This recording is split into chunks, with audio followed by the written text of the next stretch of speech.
Presentation of dialogue on Idaho Public Television is made possible through the generous support of the Laura Moore Cunningham Foundation, committed to fulfilling the Moore family legacy of building the great state of Idaho. Coming up next on Dialogue, veteran journalist Robert McNeil talks about his life, his decision to become an American, and the current state of the news profession. That's Dialogue. Stay tuned.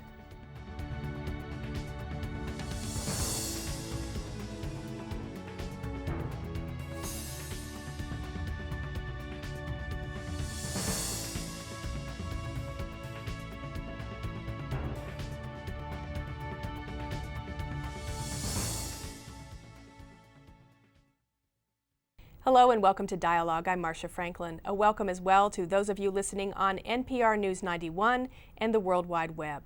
Tonight we bring you one of a series of conversations conducted at the 2005 Sun Valley Writers Conference. Since 1995, the conference has brought together some of the nation's best-known writers, poets, filmmakers, and philosophers to engage an audience in provocative and thoughtful conversations. One of those authors is Robert McNeil. Now, most of you know McNeil as the journalist who co-founded with Jim Lehrer the PBS nightly newscast called the McNeil-Lehrer NewsHour. But McNeil is also an author and a playwright and a student of the English language.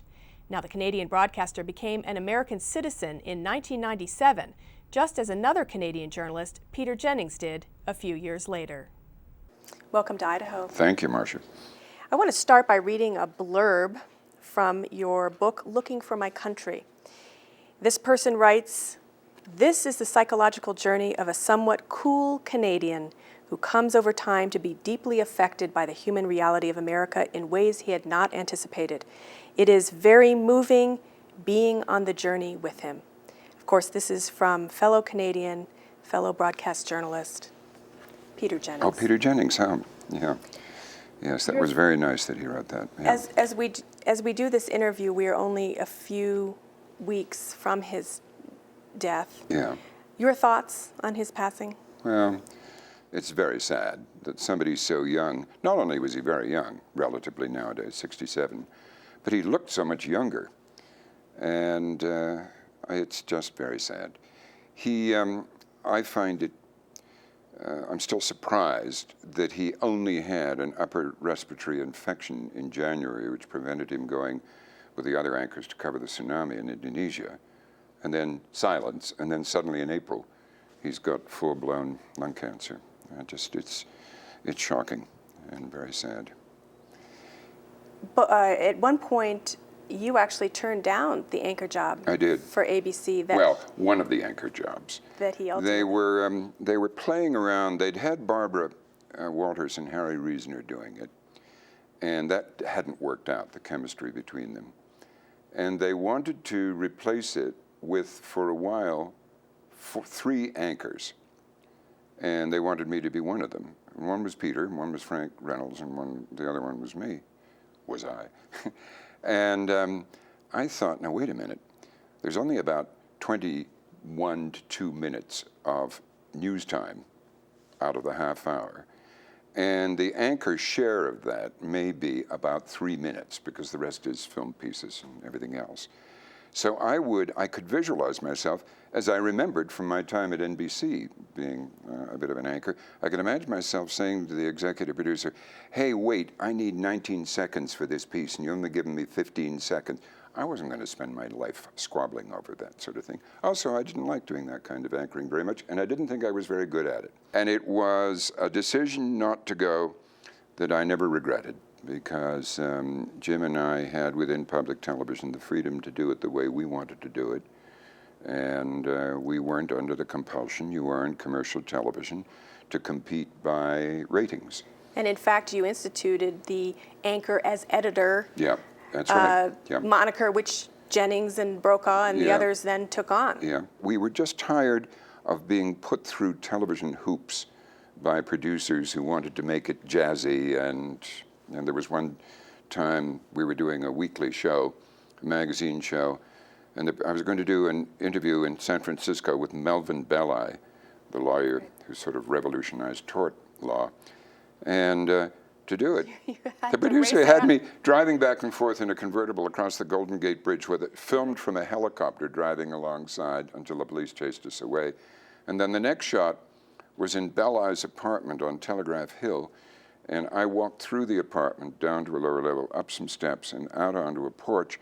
And there was the helicopter hovering outside and blowing all the tulips and daffodils in the little ladies' gardens down the hill to hell. Well, those were the years when anchors and reporters were supposed to be very interactive with their stand-ups. Yeah. Back to Peter Jennings for just a moment. Mr. Jennings became a citizen of this country in 2001 after September 11th, and you in 1997, a few years before. Did you ever talk to him about your mutual journeys as Canadians to that decision? We never really talked directly about it, no. He knew that I'd done it. It's funny about Canadians.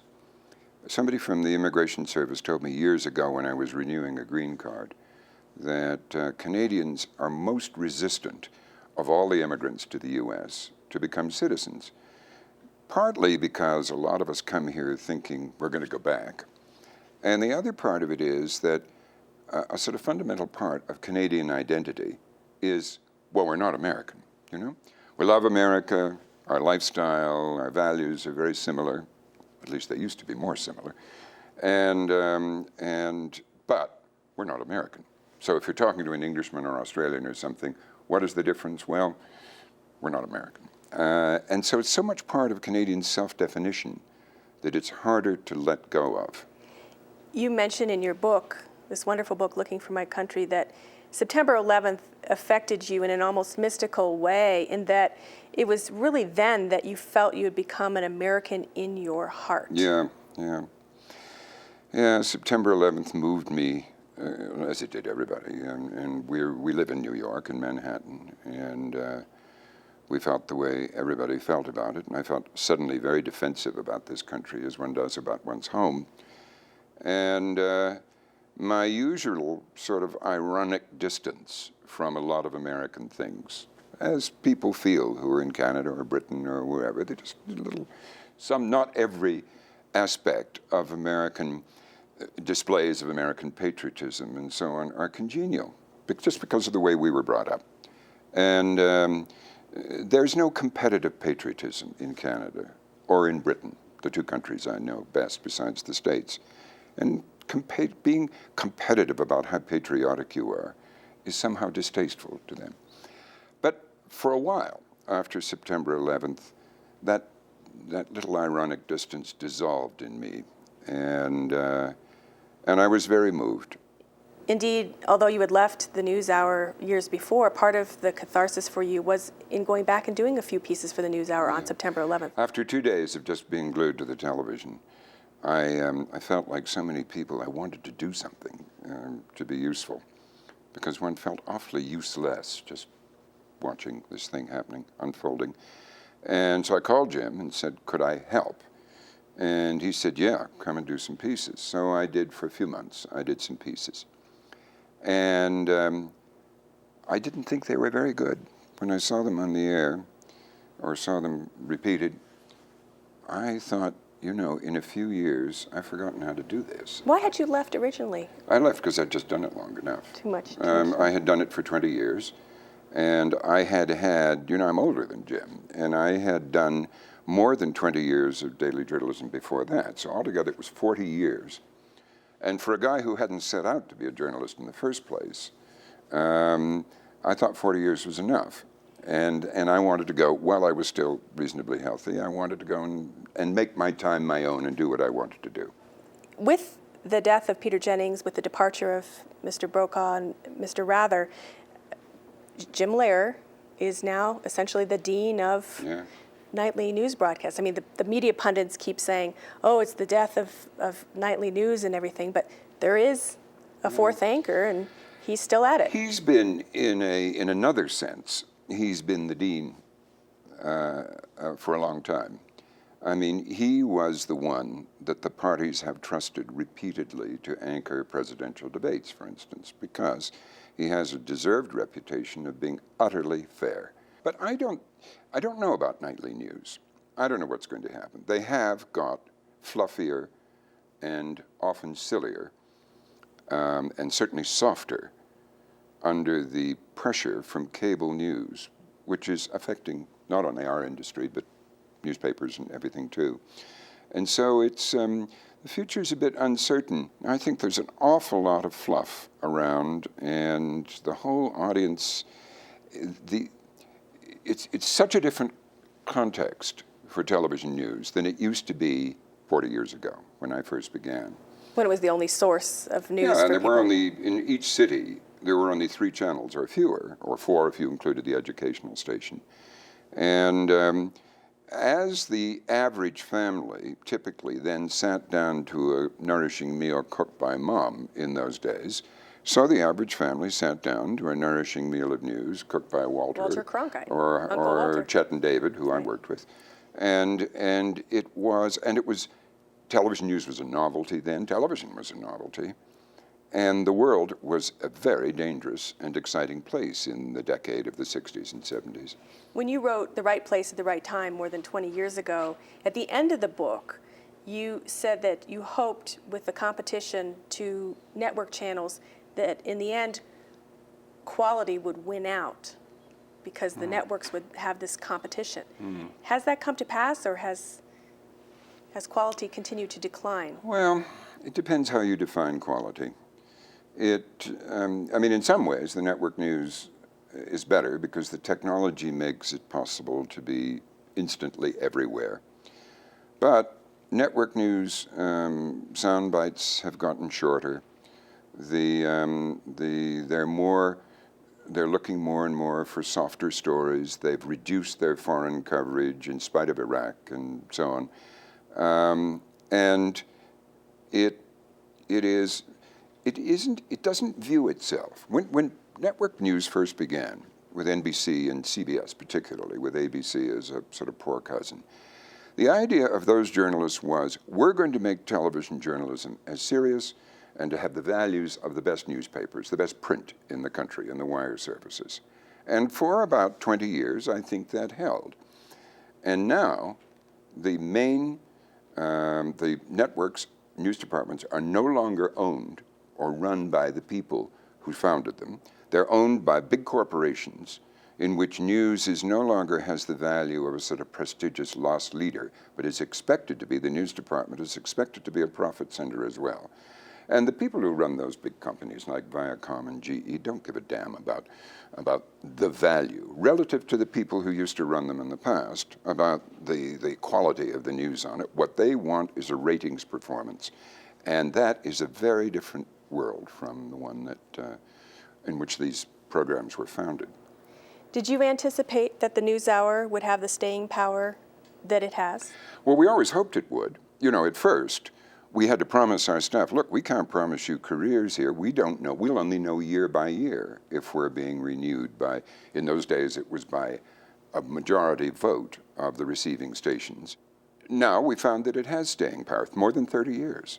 And Jim and I are doing a lot of talking. I'm still his partner in McNeil Air Productions, and we've been doing a lot of talking about the future of the NewsHour. And we would hope that a program as serious as it is will continue to be a kind of an anchor, if I may use that word, of the public television evening schedule, however frivolous the competition gets. Many people may not realize that your first career, so to speak, was as an actor. And you thought, in fact, you were going to be an actor, and you still write plays. And you write that it was when you were reading Hamlet that you became aware that you were, quote, had this word hunger. Yeah. That came from the stage. Yeah, I think it had come, actually, from, the seeds had been planted in my childhood. When, as I say in Wordstruck, in fact, that's the way it opens, my mother on a winter evening reading Robert Louis Stevenson's Windy Nights. I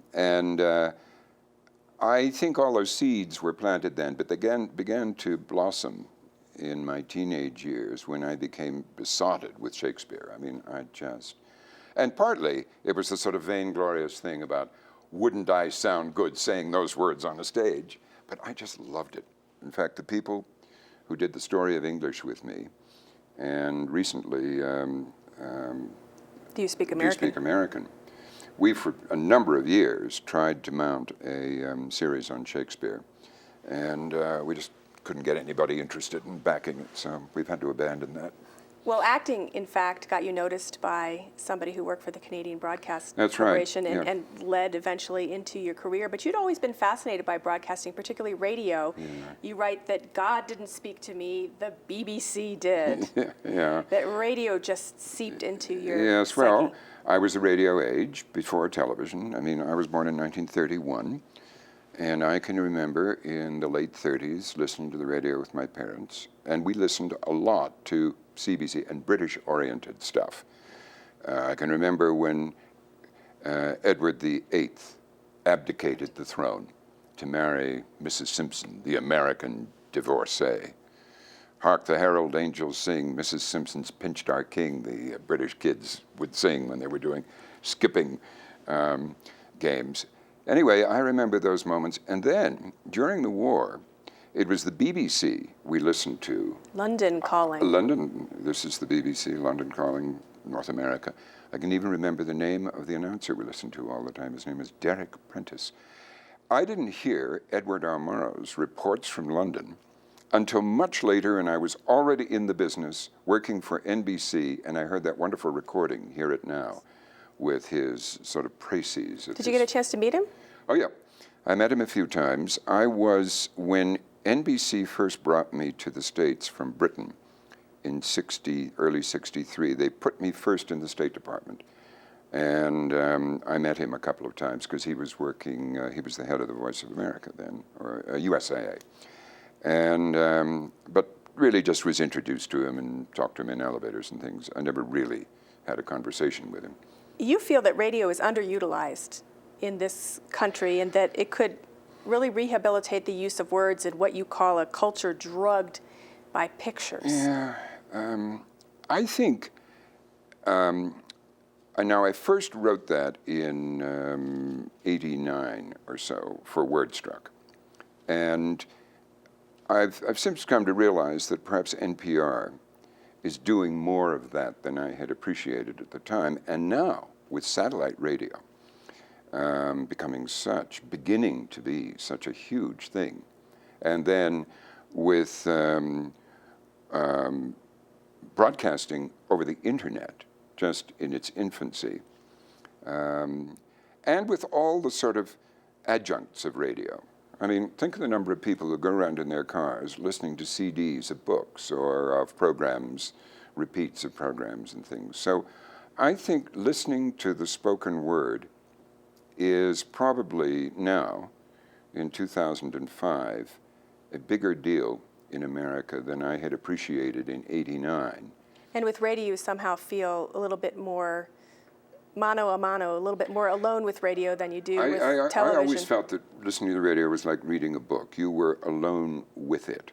Whereas with television, even when I'm watching it alone, I somehow feel a distance. Also, broadcasting. I started broadcasting in the radio age, and I loved being a radio reporter. And I did a lot of it. And now, I never really felt that comfortable on television because the television camera, even if it was as close as you are, or a few feet further back, usually it was sort of 8 feet, something like that, you still feel, even though you know the microphone is right here, you still feel you have to project some slightly more energetic, dynamic sense of your personality to it to reach that. Whereas radio with a microphone right here, intimate. It's just you. I always felt slightly artificial saying, good evening, blah, blah, blah, you know, as though you have to squeeze something more dynamic out of yourself than you would. I'm doing it a bit now because it's television. If it were radio, I don't know. If the two of us, there weren't cameras around, and I would feel more relaxed about it. Well, you did use the TV medium quite successfully to illustrate the story of English and also Do You Speak American? And contrary to the sky is falling crowd, English here you find is doing quite well, thank you. Well, there are two schools of thought about that. Some people think that the language is going to help because of all this informality and because of a new permissiveness in schools and not as strict teaching of basic grammar and the parsing of sentences and everything as used to be the case. And so they see all that, and they hear all the non-standard English on television and radio. But in fact, if you go back to Mark Twain and Walt Whitman, you know that that's always been just a veneer over a surface of non-standard speech. And now we're hearing it because of the call-in shows and talk shows and everything. And most Americans don't speak day to day the way their English teacher would like them to speak. They speak it as well as they can when it's like when they have to put on a blue suit to go for a job interview or something. And we all do that. We kind of brush up our grammar for that sort of thing. But the rest of the time when they're in their work clothes or their jeans or like all the rest of us, we have gradations of formality in speech. The prescriptivists, the people who are infuriated by this new relaxed grammar, continue to be very angry. The descriptivists, the people like dictionary makers content to describe the way language is actually used, are much more relaxed about it. Should broadcasters be held to a higher standard to speak Well, I think more correctly? that broadcasters want to appeal to the audience. This is another thing about the whole change in broadcasting. At the very beginning, people used to put on the air what it was thought good for the audience to hear, and it was edited. And like newspapers, as newspapers were edited. And now, the whole purpose of commercial broadcasting is to get the highest rating for that period, whatever you put on, and so you naturally do research and you put on stuff that will appeal. And if everybody came on and talked like a starchy high school English teacher, it would be probably very funny or very unpopular. So you enjoy the variety of it all? Well, I enjoy the variety of it all. And you know, there are also people who feel that American English is as creative and dynamic as English was in the Elizabethan period, when there was a huge flowering of new words and new expressions. And this society is very creative. And all of this is going to be reflected in new language. Like the flight attendant I overheard saying, we're sorry to be late leaving the gate, but we overboarded the aircraft. So we'll comp the headsets in economy. And then somebody else I heard recently tell me, I heard a flight attendant ask, have you been beveraged yet? We are great creators of new stuff. Walter Cronkite was himself at the forefront of the English-only movement for a while. Is that? Yeah. He joined that group led by Alistair Cooke and the late S.I. Hayakawa. And they asked me to join that at the time. And I didn't think I wanted to do that. I didn't know very much about it then. I know a lot more about it now. And I think it would have led, if it could have passed, and it never did, to very unfortunate circumstances. It is born out of two things. One is hostility to Hispanic migration and an effort, by whatever means, to limit it. Another, by a fear that with so many Spanish speakers coming into the country that it's going to be a threat to English. It's going to be too competitive with English. We go into this in a lot of detail in Do You Speak American? And our research, based on the linguists who've done the research, and the census data do not support that fear. In fact, the evidence is, and we have it in our series and in the book, that Hispanic migrants are assimilating into mainstream English at the same generational rate that other immigrant groups did in the past. As we close, I want to come full circle to the book, Looking for My Country, about your becoming an American citizen. You say in there that a chosen nationality is an examined one. Yeah. From your perspective now as an American citizen, or even a North American, as you call yourself, a North American citizen, how is your chosen country doing? Now that you're no longer a broadcaster, you're more free to express. Well, you don't stop examining it, the chosen religion or the chosen country, and I haven't stopped examining it. In fact, I made a speech here in Sun Valley about this. And I'm distressed by some things in America. And I wonder whether the rationalizations that I crafted carefully in this book to persuade me that it was the right thing for me to become an American citizen, that despite all the things that we may not like, the glass is, in terms of ideals achieved, the glass is a lot more full than empty. And that whatever you may agree with or disagree with in a particular political time, party in power, incumbent president, they in the Supreme Court and the Congress are not at any one time the whole ball of wax. They move on and the country's essential values reassert themselves. I've begun to wonder about that. Not because of the Bush administration, although I may have some differences with that, but over the last 30 or 40 years, have some fundamental American values begun to shift? And as I said the other day, is there a righting moment? You know, in a sailboat, there's a deep keel, and the wind presses on the sail, but the weight of the keel down at the bottom eventually rights it. There's a righting moment, as it's called. A lot of things have changed in the last 40 years in this country. It's not just Republican presidents, but for instance, the ability of middle-class people to have their share of the economy really grow and their standard of living grow in comparison with very wealthy people. The fundamental promise of this democracy to educate all people, all its citizens, to the best of their ability, to let them really achieve whatever they're capable of, had the admiration of the world, because America was a great pioneer in this, much admired. First in the 19th century, then in the 20s, 30s, and so on, and then reinvested in the GI Bill afterwards. We know now that education, public education in this country, the quality varies enormously by geography, by wealth, and by race. And despite No Child Left Behind and everything else. So the things that make me wonder, they don't make me regret becoming an American citizen, but it's my country. And I'm free to say what I think about it. Well, thank you very much for sharing your views with us. I really appreciate having this opportunity. It's a real pleasure. Thank you. You've been listening to Robert McNeil, one of our series of conversations from the Sun Valley Writers Conference. You can listen to this interview again and the others in the series by going to our website, idahoptv.org/dialogue. Thanks for tuning in. We hope you'll join us same time next week.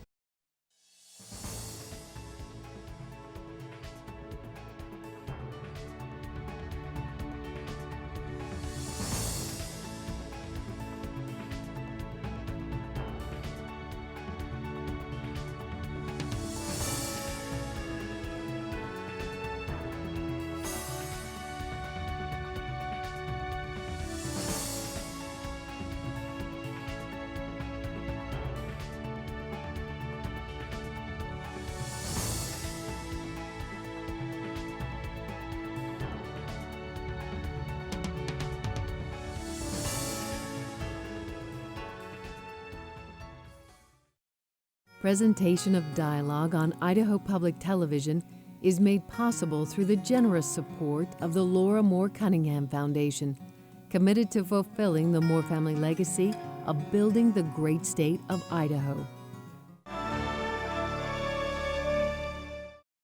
To order a copy of this program from Idaho Public Television, call our toll-free number or visit us on the World Wide Web.